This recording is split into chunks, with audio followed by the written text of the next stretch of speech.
dos, uno, dos, tres, cuatro.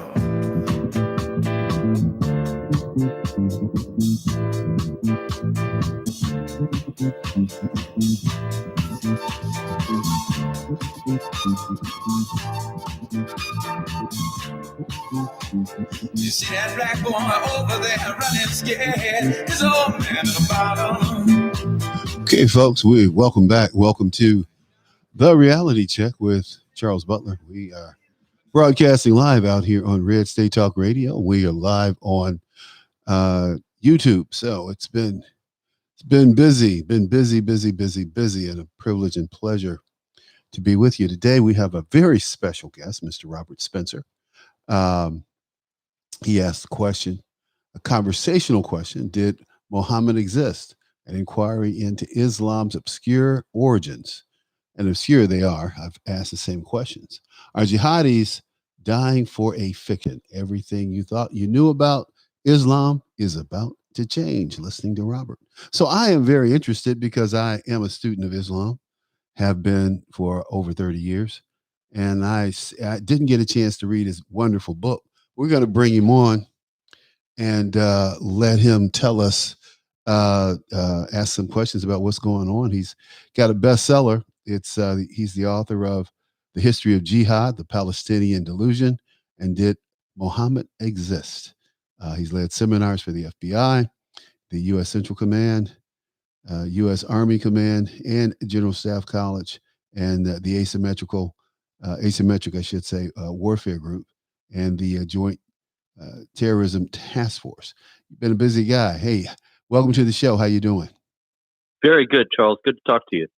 Hey, look, you've worked with U.S. Central Command. That's here in Tampa, isn't it? Yes, sir. It's been a lot of years since I did that. The Obama administration didn't want to talk about anything in connection with Islam, in connection with terrorism. And so they ended all that training that I was doing before that. It's really interesting that Barack claims he's not a Muslim, when anyone who knows anything about Islam knows if your father's a Muslim, you're a Muslim. If your mother's a Jew, you're considered Jewish. Isn't that amazing how the narrative keeps changing? I've never seen in my lifetime a narrative change as much under the Obama and Biden. Well, under Clinton, it kind of started. People were accepting these new definitions for things, like all of a sudden oral sex wasn't sex. But no, I mean, we can laugh about it now, but it had its consequences, especially with young folks. Absolutely. Because these young girls were going around filleting boys. This is at a school in Chicago, a school called Francis Parker, where 8th graders were going around filleting these boys because sex wasn't sex. And they had an outbreak of gonorrhea with these young girls participating in this kind of behavior. So, we've gotten away from behavior. We've gotten away from morals and values and norms. And all of a sudden, anything you want, if you have an identity group, it goes, or it's supposed to go. Well, some of us don't play that. But look, did Muhammad really exist? Talk to me. Well, this is the thing. That's actually all connected up with the same kind of things that you've been talking about there, because a lot of that happens because people are afraid to speak out. They don't want to stand up for common sense and say, hey, this is ridiculous. Look at what you're doing to these little girls and so on, because they're afraid that if they do, they'll be called narrow-minded or bigoted or who knows what it is when it comes to transphobic is a big one nowadays, and all these nonsensical things. Listen, there's only one phobia in America. It's not Islamophobia, transphobia, homophobia. It's Negrophobia. That is the only phobia that America has truly had. All of these other things, this is the thing that gets me. These other things can come and go. You can decide whether or not you're going to be gay. You're going to participate in gay sex. You can make a decision whether or not you're going to assume a transgender lifestyle. But being black is not something you have a decision on. You can't go out and change your skin color. Right. And so we deal with what we have to deal with. You go through what you have to go through.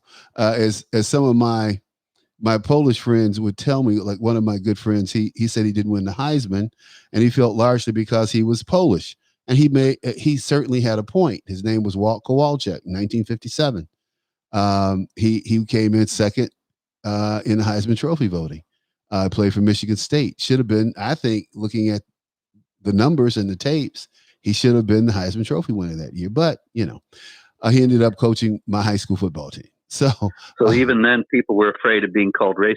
no question. And Yeah. see, in those days, remember, a lot of Polish people anglicized their names. A lot of immigrants, period, anglicized their names. Just So for a lot that of reason. things. Yeah, absolutely. And so it's so many similarities with all that nowadays. And one of the things where the same kind of fear is manifested is in this inquiry that I did in this book, because there are historical questions about Judaism and Christianity that people have pursued for centuries, and nobody is killing anybody over it. But when it comes to Islam and you question Muhammad's existence, then suddenly I've been called all kinds of every name in the book, and people act like it's offensive in itself just to ask the question. And what it's really all about is that they're afraid. They're afraid they'll be called racist and Islamophobic. Well, the other thing we have to look at is this too, Robert. They say that it's blasphemy to show a picture of Muhammad. It's blasphemy to mention his name, in dishonor. This is what I have to say about all of that. When I look at this so-called person named Muhammad, and when I look at the religion of Islam, I see Islam as a combination of the Old Testament, the New Testament, and then the Islamic parables. Because what a lot of people don't realize is that a lot of the biblical characters are in the Quran. Yeah. Like Abraham, they call him Ibrahim, but at the end of the day, it's Abraham, and you have, I guess Moses and all these other people that are in the Quran. Also, so here you have this guy who I think was a savage, a pedophile, and from the postures and some of these practices, I think the guy had some sexual deviant things going on here, without question. But people, you can't say that because that's blasphemy. You can't say that because somebody may come up and shoot you. What these people don't understand is we're shooting back. Well, the thing about it is that that's exactly right. And so I'm actually questioning whether such a person ever existed at all. Everything you're saying is true in the sense that all the stories about him say those things, but the stories come from a couple hundred years after he's supposed to have lived. So what it really is people who were pedophiles, people who were wanting to go and invade other places and conquer and so on and so on.